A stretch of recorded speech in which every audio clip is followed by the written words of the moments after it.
Okay, hopefully you can hear me over the AC unit. These seeds are from our very first ever Jubilee watermelons. And we are saving all of these seeds because Jubilee is a type where you can save the seeds and basically plant for next year's crop. Now, this paper towel was covered in seeds, and we're not even halfway through the watermelon yet, but that's okay because we're going to work with what we've got. First, you need to take all your watermelon seeds and put them in a jar of water, or a cup of water, bowl of water, whatever you want to use. Just because we have all of these seeds doesn't mean they're all viable, which means it doesn't mean that they're all going to sprout next year. So we have to do a few steps first to find this out. Now, once I get them all off,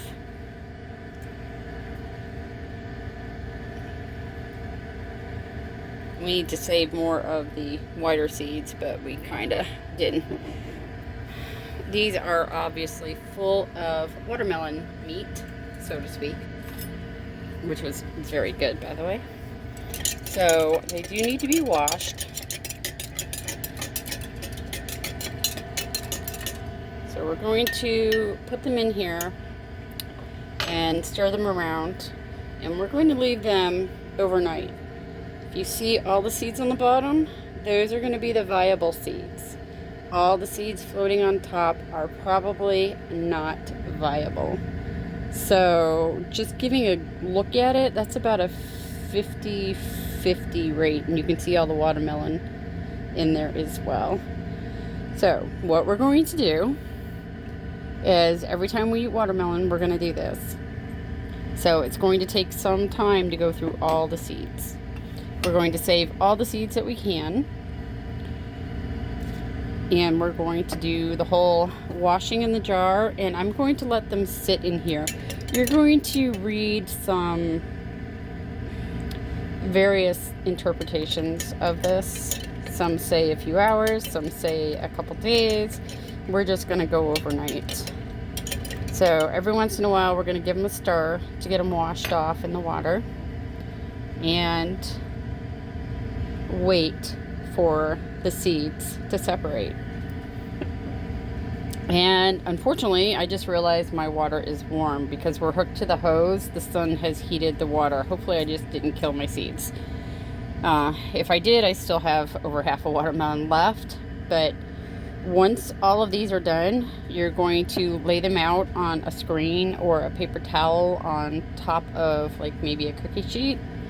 And we're going to put them in the sun until they seem to be fully dry.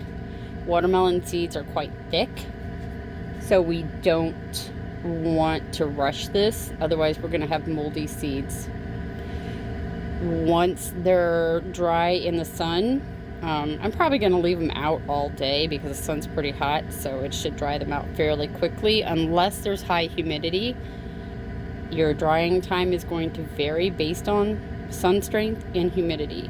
You can also use a dehydrator and dry them out that way, or even put them on a low setting in the oven and dry them out that way. But we have propane in our oven, and propane tends to put off moisture, so we don't want to do that. And I don't have a dehydrator, so we're doing it off-grid natural style. So if we look, we see quite a few on the bottom and quite a few floating. So we'll see what happens by the end of